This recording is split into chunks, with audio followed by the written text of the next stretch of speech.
I'm speaking with June O'Neill. Hello, how are you? Good. And tell me, what is your position here on the float decoration process? Well, I'm the float supervisor. I work for Fiesta Parade Floats. And basically, this float is my baby for the week. I'm here in the day shift and in the night shift every single day. And my job is to make sure that all the volunteers do the right thing and decorate correctly and get the float done on time.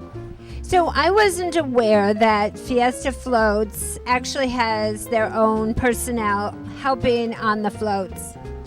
Well, the float is decorated by the volunteers, but I'm just making sure they do it right.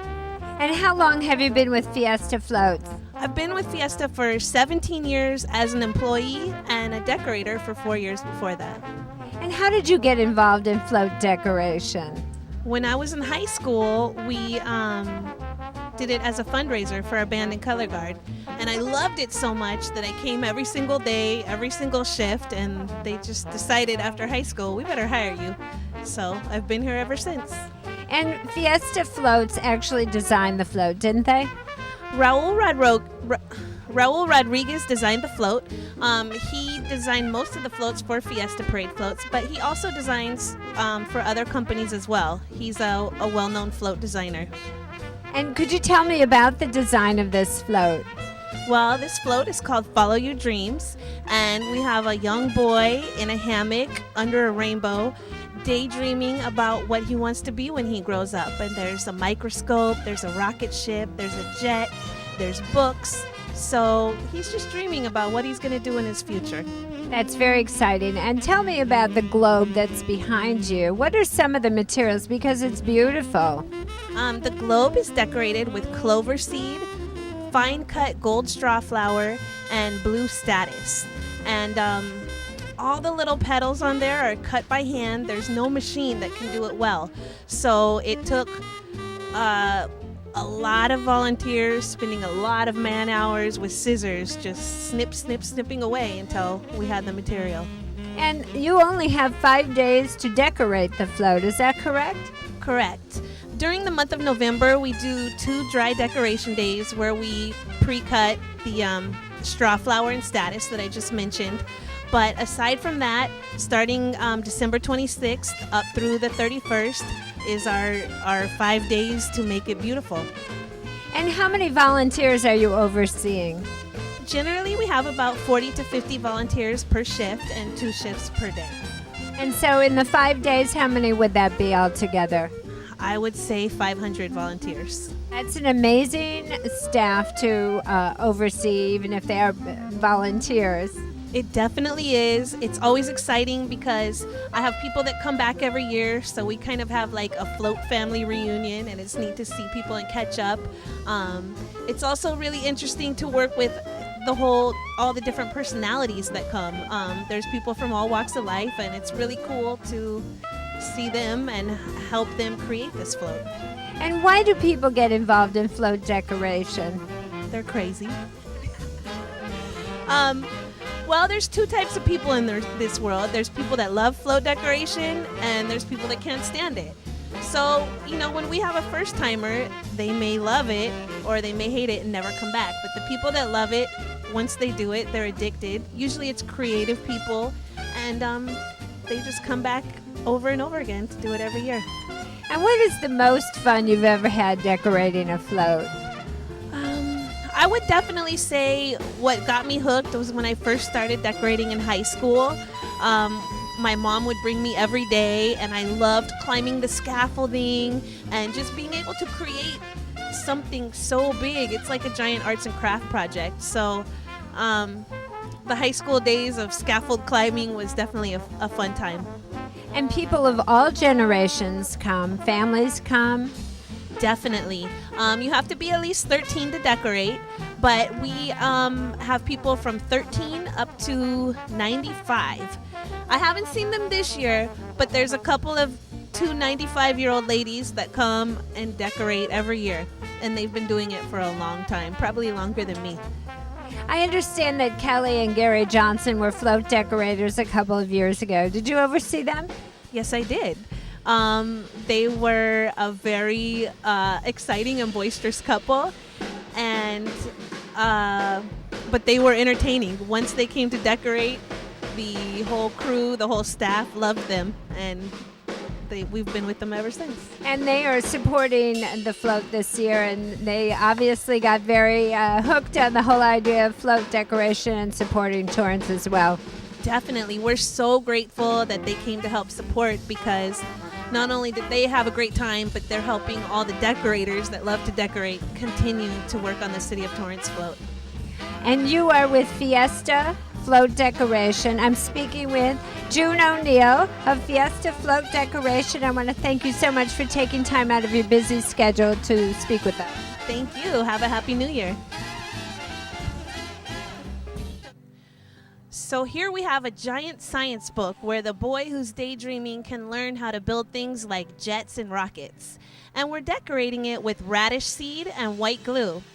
If you'll notice on the edge of the book here, we've got toasted sesame and regular sesame for the pages of the book. Right over here we have the globe, and the globe is decorated with blue statice flower and fine cut gold straw flower. And these flowers didn't just get this way by themselves. It's taken painstaking hours of people with scissors cutting and cutting and cutting for hours on end to get these little petals in a fine enough texture to be able to decorate the globe.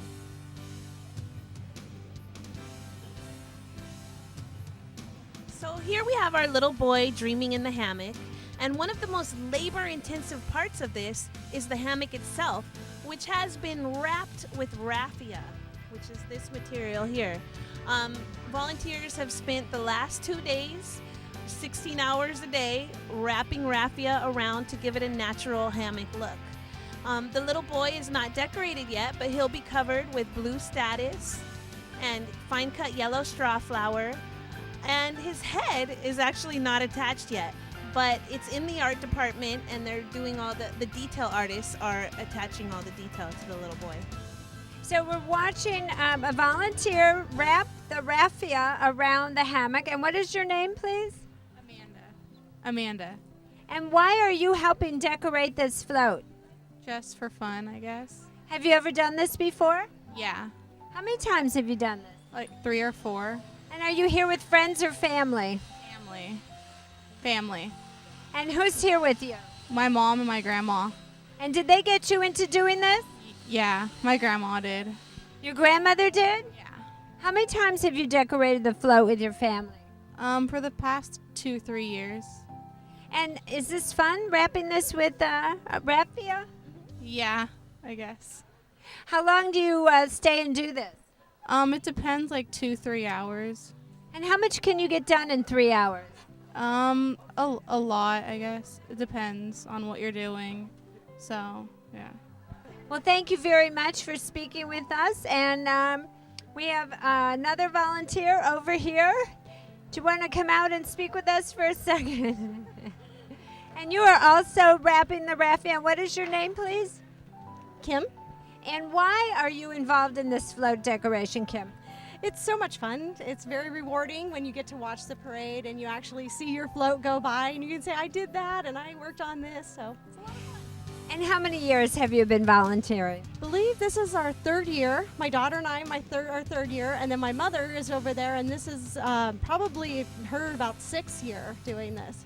Oh, 10 years she's been doing this, so she got us involved in it. So this is your mom's instigation to get the whole family involved. Definitely.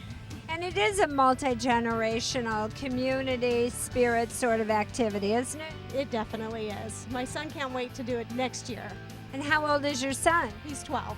So next year he'll be of legal age for float decoration, which is 13. Correct. And what is your favorite part about float decoration?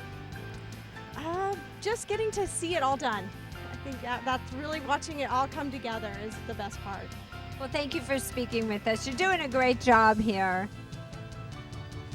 And what else have we got going on up here? Tell us about the rainbow.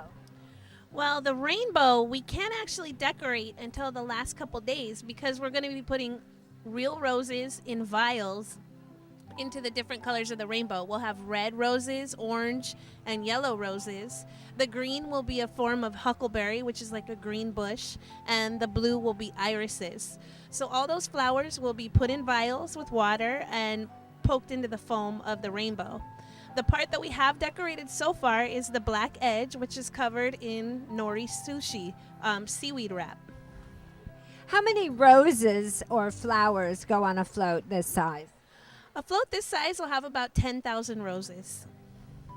Yes. And how big is this float? This float is 35 feet in length. It's 24 feet tall and 18 feet wide. That's a good size float. Yeah, not too shabby. And how do you get around the corners? Well, the crazy thing about a float is that the driver can't actually see. He's sitting in the depths of the float in a little pocket with no windows, just in a dark little place steering the float. But there's a man hidden in the front of the float with a headset who can actually see. So he'll, on the headset, tell the driver, stop, go, turn left, turn right.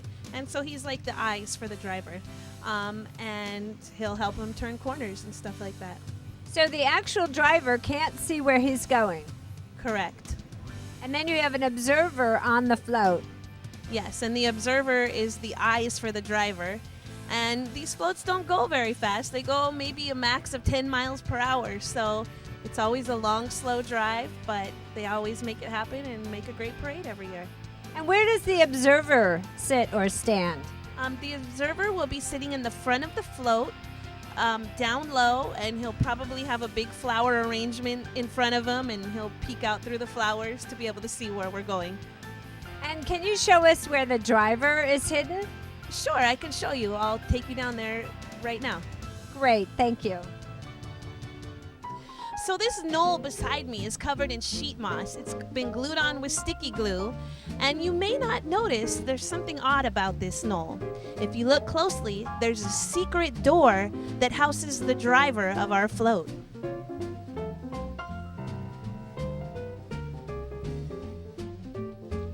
I'm in a secret compartment deep inside the float, in a very special place where the driver actually sits and steers the float. The driver cannot see anything from inside this little compartment, but the driver has control over the steering wheel, and he gets directions from the observer who is hidden on top of the float, and they speak by radio contact. And the driver actually can set off some of these rockets and move the float up and down to get under the different overpasses and lights. And I'm going to ask June to explain how the driver actually does his job. So the driver sits here and very slowly, very patiently, pushes on the gas or the brake, depending on what the observer tells him to do, turns left or right, depending on what the observer says, and also he's got all these buttons and gauges which control 3 huge CO2 tanks that will set off smoke to look like blast off smoke from the rockets. Also, there's a few overpasses in the parade route, and the driver has to make sure that he lowers the float to lower than 18 feet so he can fit under the overpasses. Not only that, but the driver can also control the animation. So the globe will rotate, the jet can go up and down, and the rocket can go up and down. And it's not a very comfy ride. The driver is sitting on plywood. There's no plush leather seats in here, but the driver definitely always does a great job and has a fun time driving. And when the driver is in here, this hatch is actually closed, right? So what is that like? Let's see.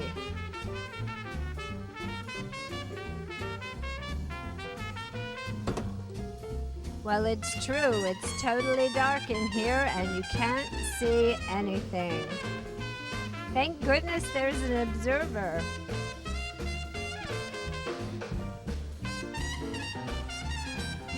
All right, come on, I'll show you. So these 3 big CO2 tanks are not going to show during the parade. They'll be cleverly disguised under a giant coconut cloud filled with roses. And the guys are actually about to put the cloud on right now.